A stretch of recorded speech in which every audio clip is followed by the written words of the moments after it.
ঢাকা বিশ্ববিদ্যালয়ের বিজয় ৭১ হলের সামনে ছাত্রলীগের সঙ্গে ধাওয়া পাল্টা ধাওয়া চলছে কোটা সংস্কার আন্দোলনকারী শিক্ষার্থীদের।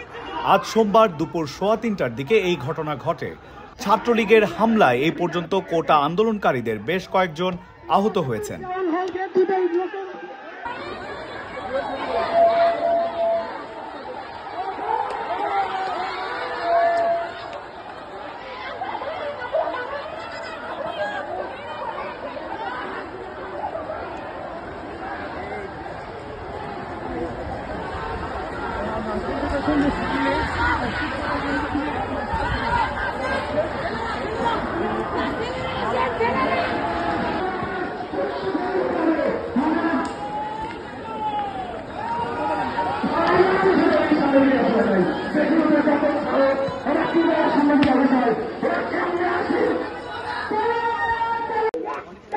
প্রধানমন্ত্রীর বক্তব্যের প্রতিবাদ জানাতে এবং বক্তব্যটি প্রত্যাহার করার আহ্বান জানিয়ে কোটা সংস্কার আন্দোলনকারীরা ঢাকা বিশ্ববিদ্যালয় ক্যাম্পাসে টিএসসিতে রাজু ভাস্কর্যের সামনে বিক্ষোভ সমাবেশ করছেন।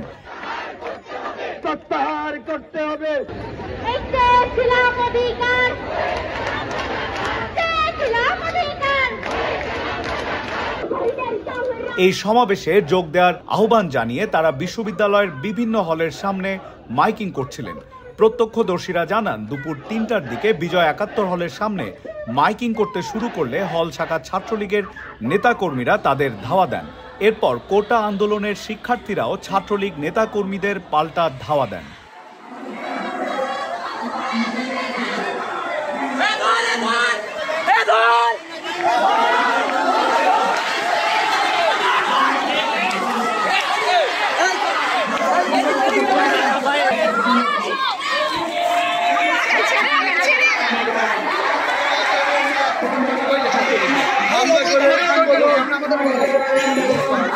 মিছিলে